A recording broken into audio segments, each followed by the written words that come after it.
mudah-mudahan tidak terlalu lama ya. Jadi Bapak-Bapak dan Ibu semua yang saya hormati, terutama narasumber, Ketua Umum IDI, Ketua Forkom, Dr. Zul Asdi, dan Dr. Norman sebagai moderator. Kita diberi judul kan, betulkah saatnya mengambil peran? Saya mengatakan mengambil peran itu dalam penentu kebijakan saja. Jadi supaya tidak terperangkap kita. Nah ini didasarkan kepada sejarah daripada orang-orang yang DNA dokter dan pendidikan dokter minimalnya itu sudah terjadi sejak di awal abad ke-19 ya. Jadi kalau kita lihat tiga serangkai kita yang semuanya bekerja, belajar di gedung ini ya, yang tadi oleh Dr. Sukair Ali sudah dijelaskan, betapa mereka itu memang walaupun dia mahasiswa kedokteran, tapi mereka itu keluar dari domainnya karena dia melihat ketidakadilan di tengah masyarakat ya.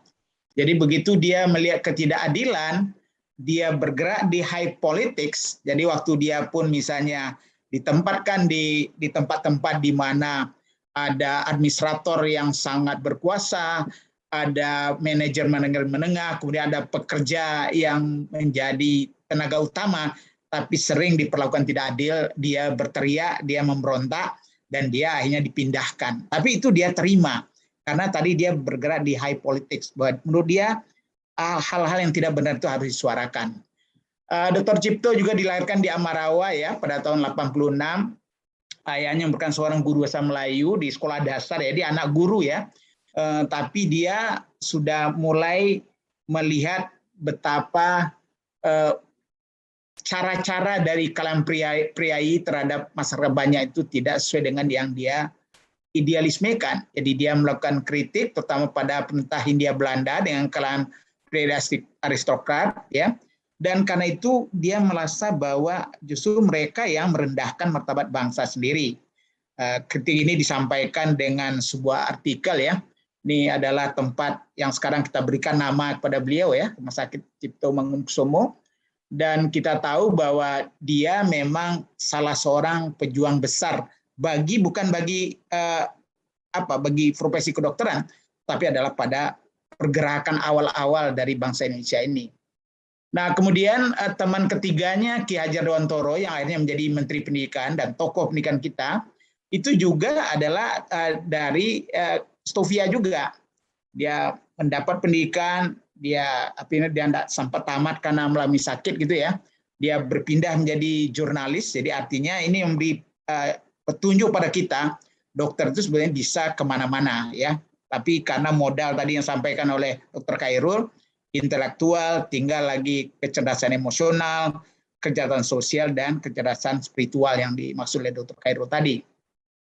Dan mereka bertiga ini ya betul-betul menentang penggunaan istilah inlander bagi pribumi, menentang hukum-hukum kolonial yang diskriminatif, mengingatkan perintah kolonial dan memperhatikan penderitaan rakyat ya, dan juga yang tidak kalah menariknya dia memperkenalkan agar tidak lagi hendaknya orang-orang Eropa, karena dia ini keturunan Eropa, memakai istilah-istilah yang menyebut dirinya orang Eropa. Dia harus bangga sebenarnya kan dia berada di Indonesia, dia harus menyebut juga orang Indonesia saja.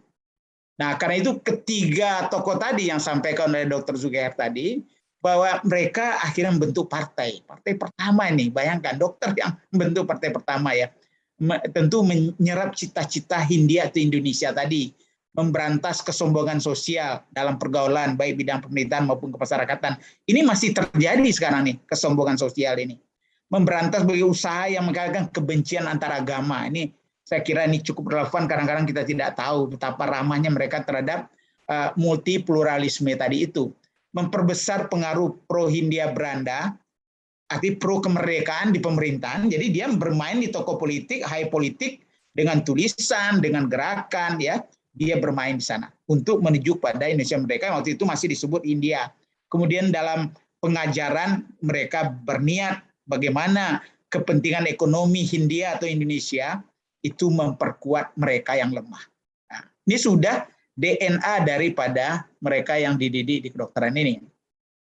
Karena itu akhirnya karena gerakan mereka itu baru dan pertama, Gubernur Jenderal waktu itu menolak akhirnya organisasi IP ini dianggap membangkitkan nasionalisme rakyat, dan menentang pemerintah kolonial Belanda, karena itu dia dibekukan ya.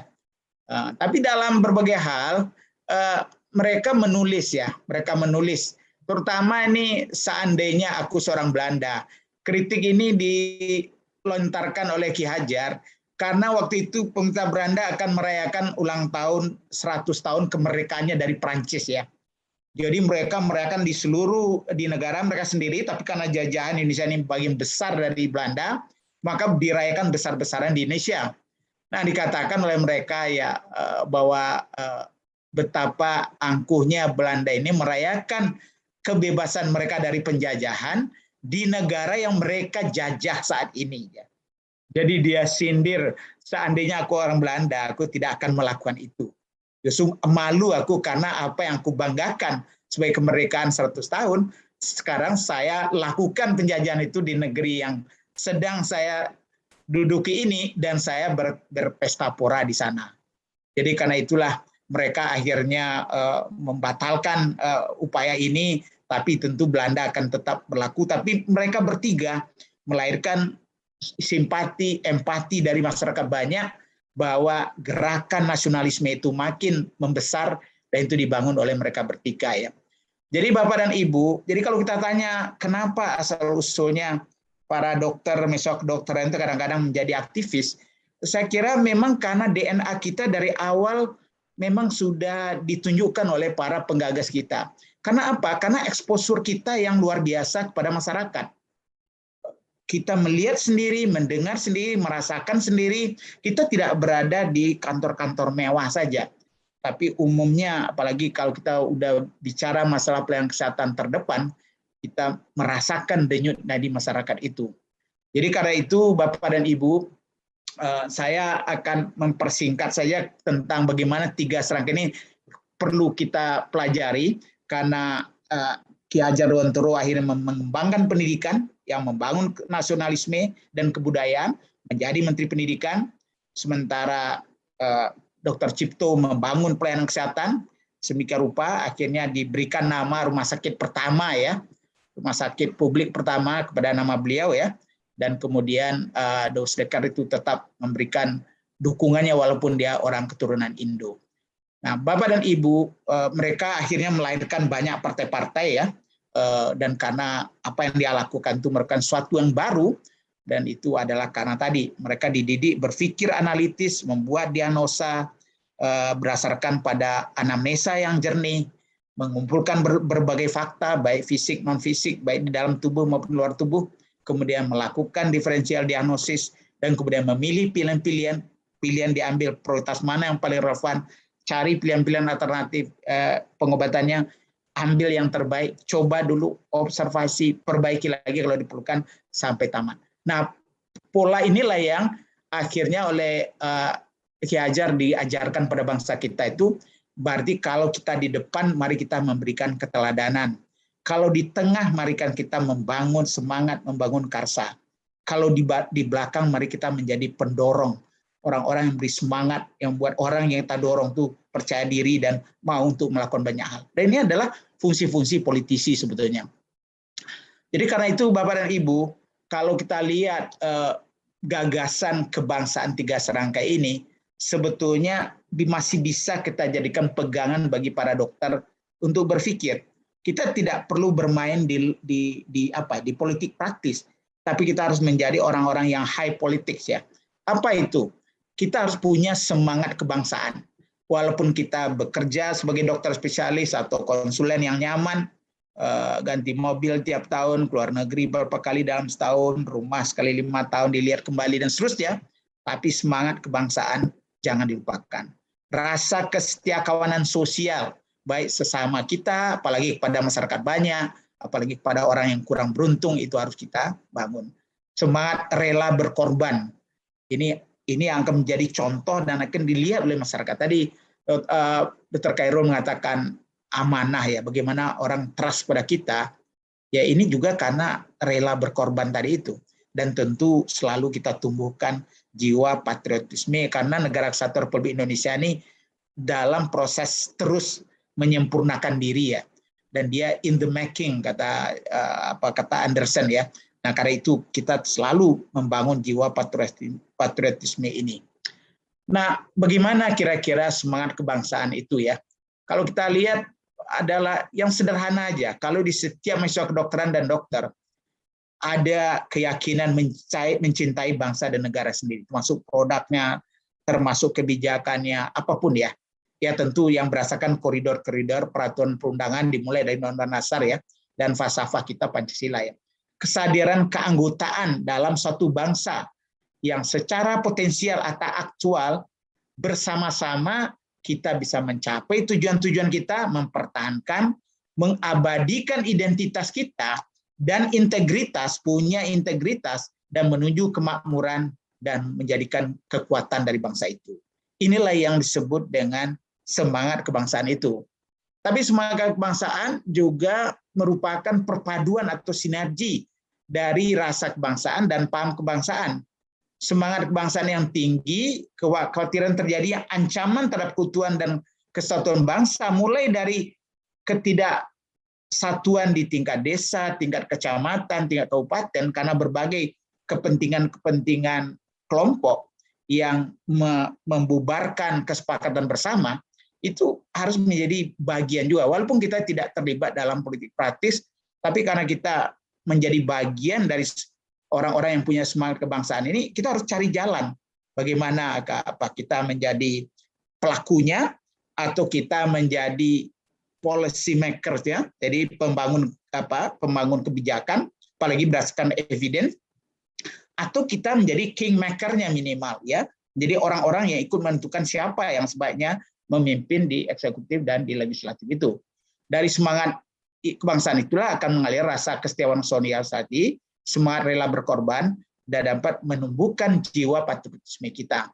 Karena itu wawasan kebangsaan akan menjadi kunci antara kesamaan pandangan dan pemersatu tujuan generasi 3 serangkai tadi dengan generasi Ahmad Muhtar, dengan generasi yang berikutnya sampai generasi Bu Nafsia ya, kemudian Pak Farid Muluk dan seterusnya, dan kita yang saat ini juga masih akan meneruskan perjuangan mereka. Dan ini juga menghadapi tantangan di mana saja, baik dari dalam maupun dari luar negeri. Wawasan kebangsaan ini menjadi kunci penguatan bagaimana kebinekaan kita, toleransi, dan nasionalisme tadi dibangun di tengah berbagai disrupsi termasuk COVID, revolusi industri 4.0, dan globalisasi peradaban yang sekarang menjadi pertanyaan besar. Masih adakah globalisasi itu begitu negara-negara maju mementingkan kepentingan mereka sendiri, hanya kesepakatan global yang mereka rayu-rayu kita untuk ikut dulu, akhirnya hancur ya, berkeping-keping, dan sekarang WTO aja entah kemana nasibnya. Padahal kita dulu dirayu-rayu untuk masuk ke sana, tapi gitu seorang Presiden Trump menjadi presiden di Amerika, dia tidak peduli dengan kesepakatan itu, dia mementingkan negaranya sendiri, udah babak belur semua. Dia keluar dari WHO, dia keluar dari UNICEF ya. Nah, artinya bagaimana kita bersikap baik sebagai mahasiswa, karena kita mempelajari apa yang perlu kita pelajari. Tapi kita juga bagian dari orang-orang yang punya dalam diri kita benih-benih semangat kebangsaan tadi itu. Bagaimana kita bersikap? Kita harus tahu situasi dan kondisi negara dan bangsa kita saat ini, baik di sektor kita maupun yang mempengaruhi sektor kita, dan juga dalam konteks yang lebih luas yang mempengaruhi kesejahteraan masyarakat. Kita harus punya wawasan kebangsaan tersebut, karena itu kita harus tahu di mana kebijakan dibuat, siapa pelakunya, dan dalam alam demokrasi, itu politik adalah menjadi panglima. Partai politik adalah menjadi pusat kekuasaan, karena dia yang dipilih oleh rakyat, jadi kalau dia tidak bagus performanya, partai politiknya akan anjlok suaranya, dan dari partai-partai politik yang mengusulkan tokoh-tokoh yang dianggap menjadi pemimpin, seperti presiden, gubernur, bupati, wali kota, ya kalau utusan dari partai politik itu dianggap oleh rakyat merefleksi kepentingan mereka, itu akan dipilih. Dan tentu proses dari partai politik ini menjadi penting. Tetapi kita tidak selalu harus bermain di politik praktis, tapi bisa bermain di high politics-nya ya. Ide yang kuat yang selalu menjadi tempat konsultasi bagi kepala daerah atau dari anggota DPRD atau masyarakat mengadu, dan kita selalu transparan, jernih, imparsial ya dalam memberikan. Nah, mudah-mudahan ini akan ikut menjadi kontribusi kita kepada bangsa yang berdaulat, mandiri, dan berkepribadian Pancasila itu. Tentu semua sadar sekali ya bahwa kita akan menunjukkan negara yang merdeka, bersatu ya, ini bagian juga dari tugas kita. Betulkah persatuan ini kita jaga dimulai dari diri kita sendiri, dimulai dari ID dengan semua jaringannya? Betulkah kepentingan pribadi yang kelompok tidak selalu kita utamakan, begitu ada kepentingan lebih besar yang lebih luas untuk menjaga persatuan? Betulkah kita menjaga kedaulatan diri sendiri, kedaulatan kelompok ya, dan kedaulatan profesi kita, dan akhirnya bangsa kita menuju bangsa yang adil dan makmur. Ya, karena itu mari kita paling tidak saya kira kita ikut memajukan kesejahteraan umum ya, kita ikut mencerdaskan kehidupan bangsa di dua misi besar dari tujuan kita bernegara ini, sebetulnya para dokter bisa berperan.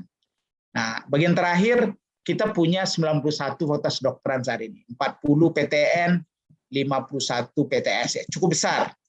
Dan jumlah, kalau kita lihat jumlah lulusan kita, kalau kita lihat UKM PPD yang sekali 3 bulan diadakan, itu lebih 10.000 per tahun. Jadi ada 10.000 tambahan dokter baru setahun. Jadi berarti dalam 5 tahun kita punya 50.000 dokter. Nah, mari kita petakan kemana mereka akan berkarir nanti. Ada enggak pemetaan yang jelas, jangan sampai bertumpuk-tumpuk di satu bidang, akhirnya inflasi di sana, sementara di tempat lain sangat kekeringan dibutuhkan, tapi terlambat mengantisipasi. Jadi pemetaan ini saya kira perlu dilakukan ID ya. Mau kemana? Roadmap dari teman-teman kita, secara hipotetikal kita susun, nanti deskripsinya how to achieve roadmap tadi, secara langkah-langkah strategis yang harus diambil, disampaikan oleh Pak Taufan dan Pak Dr. Khairul tadi, dan kemudian masing-masing anggota kita biar sejak mahasiswa dia memilih, oh saya lebih cocok ke karir ini nih. Tapi roadmap-nya begini, struggle saya nanti di sini, kelemahan saya mungkin di sini, upaya apa saya penuhi, ya kan? Ada yang mengatakan saya akan nyaman di profesi saya akan menjadi dokter yang baik, yang amanah, yang memberikan kepentingan terbaik pada pasien, saya akan mendapat ilmu setinggi mungkin, bisa di dokter umum, tapi ilmunya canggih, bisa di spesialis KLP, bisa di spesialisasi, bisa di konsulen, bisa di public health ya, bisa mendukung dari asuransi dan seterusnya. Jadi banyak hal yang mereka bisa perankan. Nah, karena itu sebagai bagian terakhir, ya tentu kalau kita lihat tidak ada salahnya bermimpi. Pernahkah nanti seorang dokter itu menjadi presiden atau wakil presiden? Insinyur sudah, ya kan, jenderal sudah, S1 sudah, ya kan? Ketua MPR, DPR, DPD, ya ini juga tempat-tempat Pak Agung Laksono pernah mimpin ya. Kemudian tentu pimpinan lain karena ini cukup banyak kebagian dari pimpinan. Kita juga pernah melihat bagaimana menko-menko yang sangat strategis ya, itu juga dipegang oleh dokter. Tapi paling tidak Menteri Kesehatan, walaupun saya kira kita juga terbuka kalau ada orang lain yang lebih baik yang untuk memimpin dan track record-nya ada, kita juga welcome lah gitu ya, Menteri Kesehatan atau apalagi Menteri Pendidikan ya. Saya Dr. Norman kesepian sekali di Dikbud itu ya. Dari 6.000 pegawai Dikbud itu, yang waktu saya berada 11 tahun di sana, saya satu-satunya dokter. Tidak ada dokter di eselon 3, tidak ada dokter di eselon 2, tidak ada dokter di eselon 1. Jadi sayalah Dirjen Dikti pertama dari kedokteran, yang akhirnya bisa membawa apa sebenarnya tantangan pendidikan dokter. Kami menantangin dulu dokter klinik dengan Ibu Farida ya. Kita membuat bagaimana para dosen klinik ini di rumah sakit yang memang milik Kemkes, dia pegawai Kemkes, tapi bisa menjadi dosen klinik, mempunyai hak untuk menjadi profesor dan dihitung angka kreditnya. Dan itu memang memerlukan visi di dua belah pihak, tidak bisa cukup hanya saja.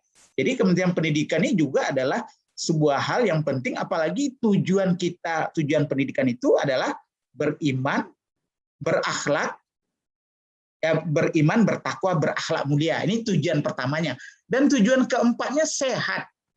Sekarang UKS saja, ini teman-teman di ID, mungkin Anda tidak terlalu memperhatikan ya betapa pembiasaan PHBS yang harus dimulai sejak PAUD, baik gizi, baik perilaku kesehatan, itu tidak menjadi perhatian kita. Kita malu melihat anak-anak di Jepang ya, bagaimana dia yang lain tidak diajarkan.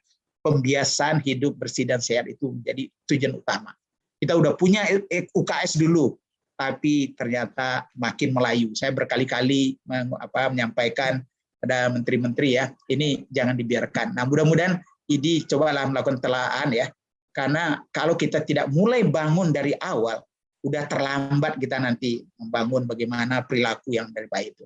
Dan menteri-menteri yang lain seperti sosial itu sangat dekat dengan kita ya. Dan kemudian Bapak dan Ibu tentu jangan kita melihat bahwa ternyata pentingnya TNI dan Polri dalam kehidupan berbangsa kita.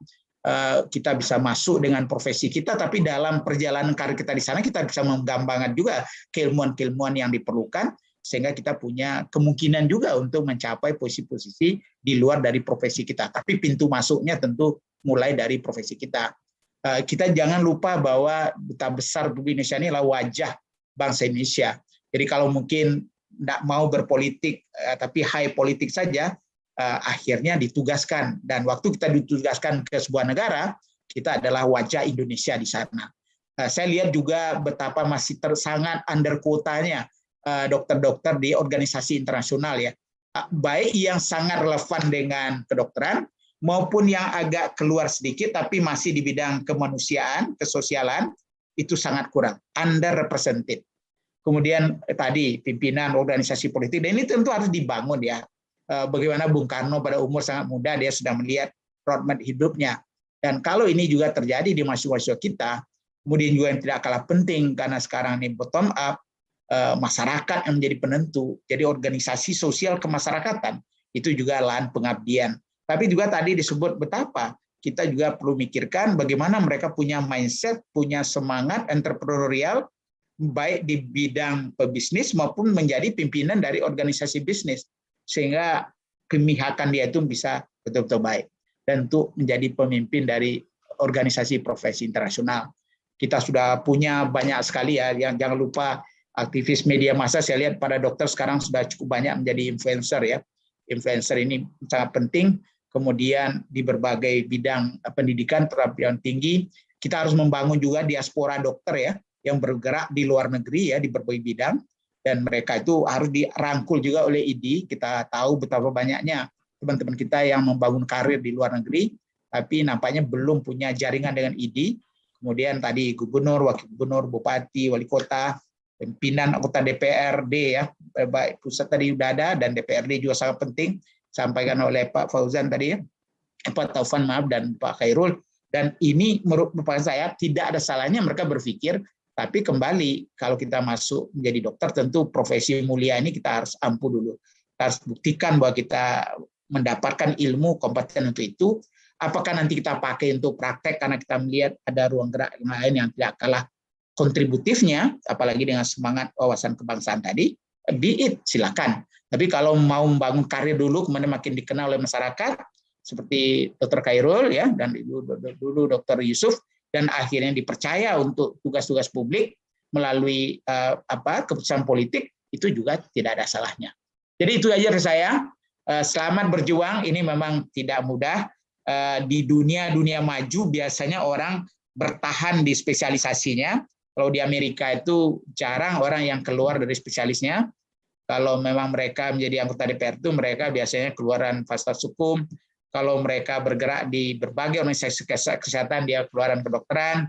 Yang lintas-lintas tidak banyak. Tapi dunia sekarang makin tidak pasti, sehingga ada sampai 80% dari sebuah keilmuan tidak bergerak di bidang ilmunya lagi. Sampai 80%.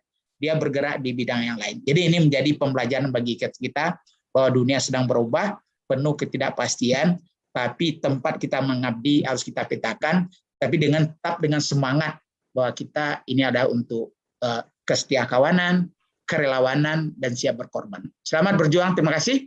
Billahi taufiq wal hidayah. Wassalamualaikum warahmatullahi wabarakatuh.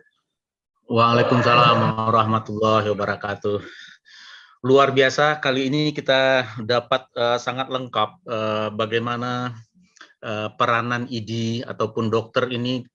Kita dapat sejarah masa lalunya, dan kita dapat diajarin esensinya adalah dokter tidak boleh lepas dari wawasan kebangsaan.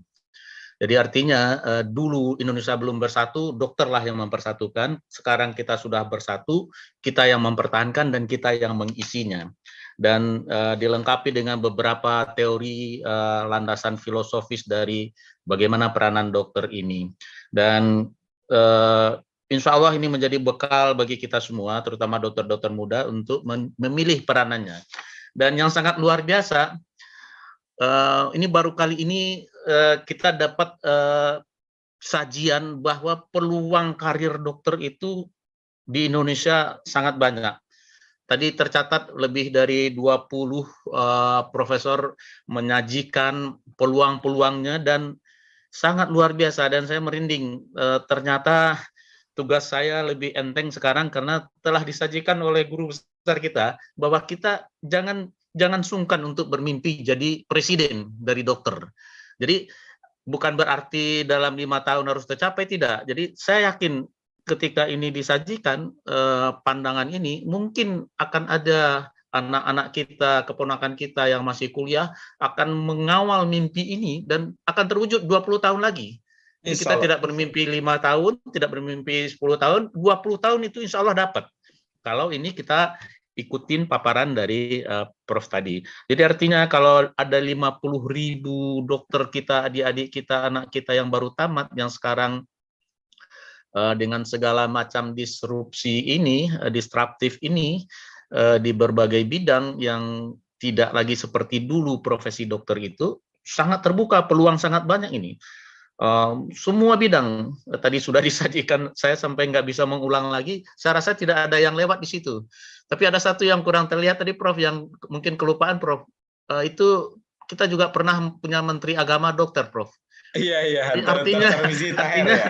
Iya, jadi kita dokter itu menterinya bisa sampai dunia, sampai akhirat gitu, dan pernah jadi sejarah gitu. Iya. Jadi artinya banyak sekali peluang-peluang yang akan disampaikan ini. Nah, satu pertanyaan Prof. Iya. Nah, kalau kita mencermati perjalanan IDI sebagai organisasi dan dihubungkan dengan besok dalam beberapa bulan lagi kita muktamar, apakah IDI harus menyesuaikan di anggaran dasarnya untuk bisa menuliskan bahwa adalah sedikit peluang di sana, entah tercantum di bagian apa, begitu mungkin dalam bentuk tujuan dan usaha-usaha atau upaya yang dilakukan, menjadikan IDI ini sebagai kawah candra di muka untuk mensuplai kepemimpinan nasional. Jadi artinya ketika anak didik kita tamat dari Fakultas Kedokteran yang sekarang jumlahnya sudah banyak itu, mereka dari awal itu telah kita arahkan, ini cukup jadi sarjana kedokteran, nyemplung politik gitu, nyemplung di sana, nyemplung di militer, nyemplung di mana-mana gitu. Nah itu akan sangat bagus.